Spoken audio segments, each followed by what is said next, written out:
অনেক জায়গায় এগুলো সংকট নিজেরা তৈরি করছে। সরকার বলতে আছে অকটেন আমাদের নিজস্ব তৈরি, কিন্তু অকটেন তো কোথাও পাইতেছি না। মনে হয় 8টা পাম্প ঘুরে তারপরে এই জায়গায় আসছি। হ্যাঁ, 5টা বাজে হইতে সিরিয়াল দিছি। যেমন আমি 8টার থেকে লাইন ধরছি, এখন কটা বাজে? 9:30। 1.5 ঘন্টা লাগছে এখানে আসতে। আমি আইছি বাড্ডা থেকে আসছি, তো মনে হয় 8টা পাম্প ঘুরে তারপরে এই জায়গায় আসছি। হ্যাঁ, 5টা বাজে হইতে সিরিয়াল দিছি। হ্যাঁ, পরে 7:30 বাজে শুরু করছে, তারপর সিরিয়াল এই 2.5 ঘন্টা পরে আসছি। কতটুকু আছে এখন? তেল আছে মাত্র 2 লিটার, বন্ধ হয়ে যেত গাড়ি আমার অবস্থা। আর 3 দিন পরে এই হবে তেল পাইলাম।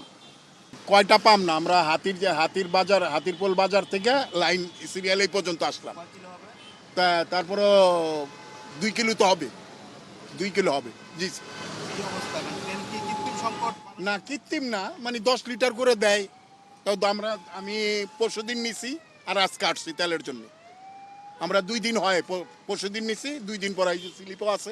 ঢাকা শহরের বাকি পাম্পগুলোর কি অবস্থা? আমরা তো আর ওই পাম্পে যাইনি এখনো, কিন্তু একটু ভিড় হয়, অনেক ভিড় হয়।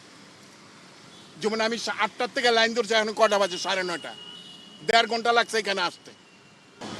ভিড় তো অত্যাধিক, তেল তো দিতে আছে না, দেয় যেটু দিতে দেয় না। আপনারা তো অনেক জায়গায় ঘুরেন, তেল কি সব পাম্পে দিচ্ছে? না, 7 রাস্তায় দেয় না, 7 রাস্তায় কালকের গেছি দেয় নাই, আর আজকে কী হবে আমি জানি না। অনেক জায়গায় এগুলো সংকট নিজেরা তৈরি করছে। সরকার বলতে আছে অকটেন আমাদের নিজস্ব তৈরি, কিন্তু অকটেন তো কোথাও পাইতেছি না, কেউই দেয় না। এবার সকালে আসে লাইন দিয়েছি, এখন পর্যন্ত আছি।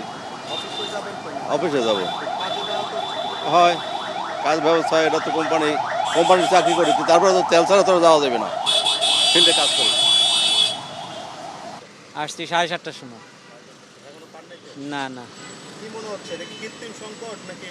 ভাই, এটা তো আমি বলতে পারি না কি সংকট, এটা তো আমি বলতে পারি না। আমরা তো প্রতিদিন এইভাবে লাইন দিয়ে তেল নিতেছি। এই লাস্ট 3-4 দিন কি করছেন? লাস্ট 3-4 দিন এইভাবে নিতেছি 10 লিটার করে।